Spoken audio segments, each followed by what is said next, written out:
आज हम गोल्ड के बारे में बात करेंगे क्योंकि गोल्ड में काफ़ी वॉलेटिलिटी इस वक्त हो रही है। अभी करंटली जो गोल्ड का रेट चल रहा है वो $3,207 के करीब चल रहा है पर आउंस, और इसका अगर हम डे रेंज देखें वो है 3,194 आउंस से लेके 3,250 आउंस।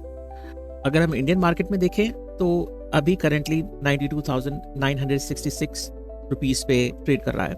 तो कल शाम को आपने देखा होगा कि काफ़ी स्टीप करेक्शन के बाद गोल्ड ने एक रिकवरी दी है। गोल्ड राइज हुआ कल शाम से लेके सुबह तक।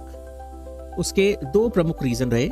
एक तो जियोपॉलिटिकल अनसर्टेनिटी, जिसमें रशिया और यूक्रेन की जो बातचीत चल रही है वो अनसक्सेसफुल रही, और दूसरा जो इम्पोर्टेंट फैक्टर था कि एक जो रेसिडेंशियल कंस्ट्रक्शन रिपोर्ट आती है अप्रैल की, यूनाइटेड स्टेट्स ऑफ अमेरिका की आई है, हाउसिंग मार्केट की, वो वीक थी और उस वजह से थोड़ा सा डिसअपॉइंटिंग रहा। और जैसे कहते हैं ना, gold is something where wherever there is an uncertainty gold will come in picture. जहां इन्वेस्टर्स को ये लगेगा कि अनसर्टेनिटी का बादल दिख रहा है, वहां पे they would invest in gold.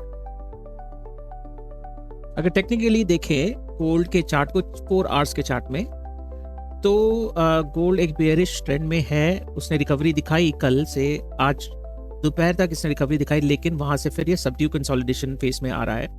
अगर हम आरएसआई को देखेंगे तो आरएसआई ओवरबॉट जोन से अब नीचे की तरफ वापस आ गया है। वहीं अगर ये डेली चार्ट पे देखेंगे तो गोल्ड अभी भी जो इसका ट्रेंड है वो यहां पर जाके इसका जो ट्रेंड है वो बेरिश हुआ है, और अगर हम देखेंगे यहाँ से ओवरबॉट जोन से ऊपर आ रहा है। तो मेरा ये मानना है कि ये एक परफेक्ट अपॉर्चुनिटी है जहां पर गोल्ड को हम एक्यूमुलेट कर सकते हैं। अब that is a different mode कि किस मोड से आप ऑपरेट कर रहे हैं। मतलब अगर आप उसको ट्रेड कर रहे हैं, जैसे आप उसको MCX लाइव गोल्ड पे आप ट्रेडिंग करते हैं, या ETFs खरीदते हैं, या आपका विचार बन रहा है कि आपको फिजिकली गोल्ड लेना है, तो मेरा ये मानना है कि ये एक राइट टाइम है जहां पे गोल्ड ने डिप लिया है। अभी गोल्ड ने इसलिए डिप लिया है क्योंकि हम सबको पता है कि things are looking good. Trump साहब जो अच्छी अच्छी न्यूज़ सुना रहे हैं रोज, तो इसलिए gold is doing well. China की US के साथ नेगोशिएशन चल रही है टैरिफ पे, gold is doing well. But क्या आपको ऐसा लगता है कि अनसर्टेनिटी नहीं आएगी वापस?